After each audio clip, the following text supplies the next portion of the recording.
Hi guys, Josephat Blaise here from Tradable Online Services, and today I'll be taking you on a moving average trading strategy. So do well to pay close attention as we go through this. This is a basic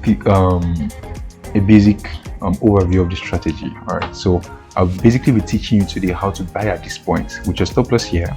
Alright, to 277 pips, alright, 82 pips, 60, 58 and so on. You can see both at very specific zones, and then they had an outcome. And just some of you know 377 pips could give you over $29,000. all right, depending on lot size you used. All right, so please pay rapt attention. Do not miss out on a single information that we share in this content. Here is our risk warning. Please pause this content, take a good look at it as you proceed. All right, so it's an intraday strategy and a simple bounce strategy. An intraday strategy is a strategy that works within the 50 minutes and the H1 time frame. So this is the use of the strategy, for example, buying at this particular point. All right, and you can see the resultant outcomes. And also in the sell bias, we can see selling at this particular point and you can see the outcomes. So super important. Pay rapt attention as we go through it. So pause this content right now, take a pen and a paper and so on, or whatever you used, right, to as check your entry rules, copy word for word on that particular thing. All right, and before we continue, so have you copied it? Awesome. Confirm. Let me read through the rules. First is to confirm the trend on the HCF, that's the higher time frame, and the LTF, which is the lower time frame, both to be clear. They both have to be clear on one particular trend, so they both must confirm an uptrend or a downtrend. Secondly is that there must be a retest on either the 18 EMA or 50 EMA at least once to be considered a very reliable support or resistances. Like we said earlier, moving averages could serve as a support or a resistance, and they are dynamic, so they are in forms of slopes. Okay. The fourth is that you make an order at the second reversal candle or on the EMA. In fact, I recommend you make your entry at the second reversal candle to avoid unnecessary losses. Fifth rule is that you place your stop loss 10 pips away or at the previous swing low, all right, and your TP at this recent swing high, or 30 pips to be short, just to have a nice risk reward ratio. All right. The sixth is, like I said, your stop loss could be 10 pips away or at the previous swing low, and your TP could be at the recent swing high or 30 pips away, according to your choice. Or some people even trail profits. All right, that's your listen. So let's take a good look at this application of those rules. So if you notice a nice downtrend here, 200 moving average is above the 50, is above the 18. All right, so we have a downtrend confirmed.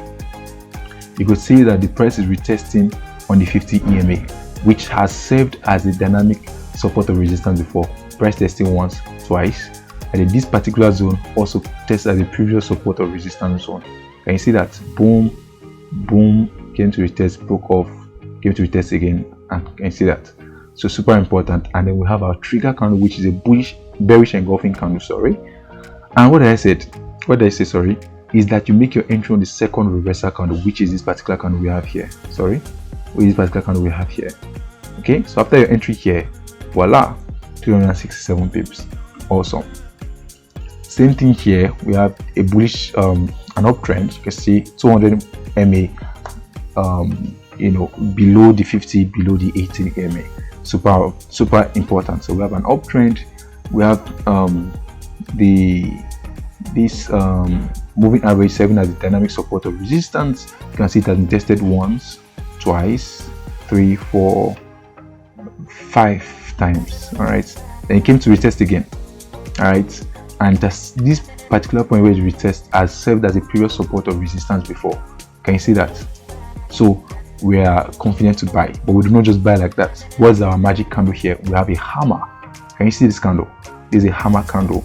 Then we buy at the second reversal candle, which is the bullish engulfing candle there. And some of you may ask, how or where exactly do I buy? Is it when the candle is forming or after the candle has formed? What I recommend you to do is simply to place your order, or you can place a buy stop order above the body of the hammer candle. Can you see that? So above the body of your trigger candle. So the hammer, I'll just place my buy stop somewhere around here or above the moving average, and then boom, takes you in 470 pips. Your stop loss below this low. all right, and or below this low, and then you get. All right, so let's take some examples on the chart, guys. So coming here, for example, this is one. You can see we have a nice clear downtrend. All right, or as a matter of fact, let's use another example instead. Okay, let's take this example. Go to the H4. Can you see we have a nice downtrend? All right, well confirmed. And you see here we have the, oh, sorry about this. So you can see here that we have the price retested at the 50 EMA, all right, once, at least once, twice, then it consolidated a bit before we had our trigger candle. So what was our trigger candle here? Can you see this? There's a hammer. All right, so the hammer as trigger candle, and before even confirming that, like I said, first there's a downtrend, second the moving there's a retest at the moving average here, then third, that same point has tested as a previous support or resistance zone. Can you see this? Let me draw it out so you can see. Can you see that? Can you see that? Can you see that? So that's to show you that it's a reliable support or resistance zone. So what next? We make our entry on the second reversal candle, which is this candle, like I said, below or above the body of your trigger candle. These are our trigger candle, the hammer. So my entry is going to be exactly here. Can you see this? My entry is going to be here with my stop loss above this candle or the high. Can you see this? I said either 10 pips or above the high. It's just if you can afford the risk, super important. Or you could simply just place a stop loss here, all right, and you'll take profit as previous. Can you see this? Swing low, or you just throw or, you know, according to your risk to reward ratio or so on. All right, that's how it works. Okay, so let's take out another example. You know, it doesn't work out all the time, right? That's, everybody knows that. You know, there's no 100% efficient forex trading strategy. All right, but what I can assure you is this: when you follow the rules with this particular strategy, trust me, you will end up in a very with an awesome risk to reward ratio. Okay, we are getting to the end of the chart. What do we have here? Okay, this is the uptrend, right? Awesome. This is the uptrend. So you see we have an uptrend here, but it's not reliable. Why is it not reliable? Because I don't have all my moving averages in sequence. It's crossing, so I do not validate. Can you see that? That's just the reason why I do not validate this. Let's just check to be confirmed. Can you see this? It's on an uptrend on the lower time frame, but on the higher time frame, it's not on an uptrend, and I do not like it. Why? Because on the HTF, I do not have my 200 moving average below my 50 moving average below the 18, so I do not validate this. Let's get to another time frame and see. You know, there's also this very nice entry. So you can see price is on an awesome uptrend. Let's go to the 30 minutes of the H1. Can you see that moving averages are in oh sorry, we use the 50 minutes, the 30 minutes instead. Can you see that moving averages are all in sequence? So I'm pretty confirmed by that. So what do? Just come with my